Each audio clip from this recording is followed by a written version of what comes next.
What's going on, guys? My name is BasedOnImpulse and welcome back to the channel. Today I want to put the spotlight on the exotic grenade launcher Anarchy and show you guys the most efficient way to farm for this awesome weapon. My main motivation for making this video is the fact that a lot of you on my prophecy guide were asking for Anarchy alternatives, and while you can do that specific challenge without Anarchy, this is still a weapon worth getting for the future of Destiny. It's also not going to be possible to get this once Beyond Light releases, since Scourge of the Past is going to be going into the Destiny content vault. Before we jump into the video though, I want to thank our sponsor, You guys thought I actually got a sponsor. But I do seriously want to thank all of you awesome people that have been watching and supporting the channel recently. We've had some insane growth, like doubling the sub count in the past month and absolutely blowing my mind with the support on the prophecy guide. So seriously, thank you all so much. I've got no plans of slowing down content, especially since I just finished up my summer classes a few weeks ago. The current plan is 2 to 3 videos per week with some streams tossed in there as well. I might have to reel that back in a bit once the fall semester starts, but we'll see what happens. I'll get off my soapbox now though. Thanks for the crazy support, and we're not slowing down. If you guys could help me hit 20 likes on this video, that would be awesome. So without further ado, let's start talking about what you actually care about. Anarchy only drops from the final chest in the Scourge of the Past raid, but since we are now in Moments of Triumph, you can infinitely farm this chest as much as you need to until you get that sweet, sweet drop. If you aren't aware, 5 of the raids have been changed in Moments of Triumph to have uncapped rewards, and Scourge of the Past is one of those 5. That means if you want to run the raid to farm armor, weapons, or in this case the raid exotic, you can do it as much as your heart desires. This unlimited cap is also on top of the recent buff that Bungie made to Anarchy's drop rate this season, so there literally has never been a better time in the past year and a half to farm this weapon. The TLDR, the most efficient way to do this is to grab a Scourge boss checkpoint on one of your characters from either LFG or just on another run with your friends, getting up to the boss and then swapping characters to hold your checkpoint. You're then going to want to load into the raid on that character with the checkpoint, and once you're in, swap to another character. This will keep your team in the instance to run the boss while also preserving your checkpoint. After that, just run the encounter and keep your fingers crossed. If you don't get it though, no worries. Just load back in on the character with the checkpoint and repeat that process. You literally have unlimited chances. There's no loot lockout anymore. Swap after loading in and run it on another character. The one thing to note about checkpoints is that they seem to be kind of funky right now. They're supposed to go away on weekly resets, but it doesn't seem like they always do.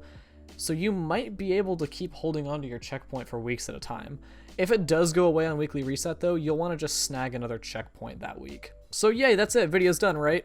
Well, no. I want to show you guys a very simple little exploit that you can use in the final boss encounter to make your lives way easier. So if you don't know how this encounter works, here is the quick rundown for the most efficient strategy. Not necessarily the strategy, but the most efficient strategy. You have 3 teams here. 1 Guardian by themselves reading the map, a 2-man team killing berserkers and dunking batteries, and a 3-man team destroying shields and getting stuns. The 3-man team and map reader don't really have anything special going on for them. Map reader is still telling the berserker team where to go, and the 3-man team is destroying all 6 shields on the boss and getting stuns by shooting the orange canister. The berserker team is the team that gets to use this little trick to make the encounter go a bit quicker and smoother. Here's what you're going to do. Execute like normal all the way up until you dunk. Go where the map reader says, kill the berserker, take your batteries to where the reader tells you, and dunk. After that though, if you dunk at 1, aka the top of the map, you're going to take the route that you are seeing on your screen right now up to this cliffside. Stopping far enough down this ledge will give you a joining allies notification on your screen and will quote unquote respawn you at the map room without an ionized debuff. This means you can instantly pick up a battery again.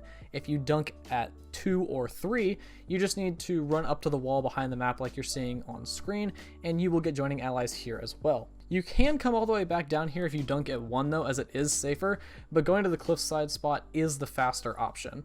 And we're going for maximum efficiency here, gamers. Peak performance only. So after hitting your joining allies spot, go execute everything just like before and spawn the tank for damage phase. There's no need to join allies to get rid of your ionized debuff the second time though, because it is removed when the boss hands out the buffs during damage. Pop the boss with your tank when he's in a good spot and get ready for damage. I do want to really quickly run through how the boss damage phase works in detail for anybody that might not be aware, as it is the most difficult part of this encounter. Once the boss is stunned, everyone should pump a bit of damage into the crit spot. When your screen flashes, check the left side of your screen. This will tell you if you have one of 3 buffs, either continuous, angular, or parallel phase radiance. When you get a buff, you will move to the location on this map on your screen that corresponds to your letter. A is right on top of the boss, C is back into the left, and P is back into the right. You'll ideally want to put a well of radiance on each of these 3 spots, as well as a bubble in the middle for everyone to run through to get that weapon damage buff. It's important that these 3 locations are reasonably far from each other so that you do not get tethered to the people in your fire team with different buffs than you. If you aren't careful, you'll get tethered, which will greatly reduce your damage and slowly deal damage to you. If you're not careful, this can eventually kill you.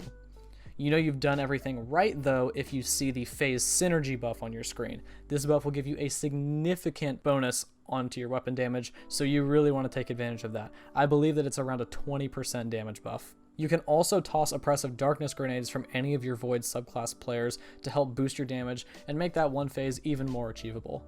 Let's also really quickly talk about the weaponry that you're going to want to use.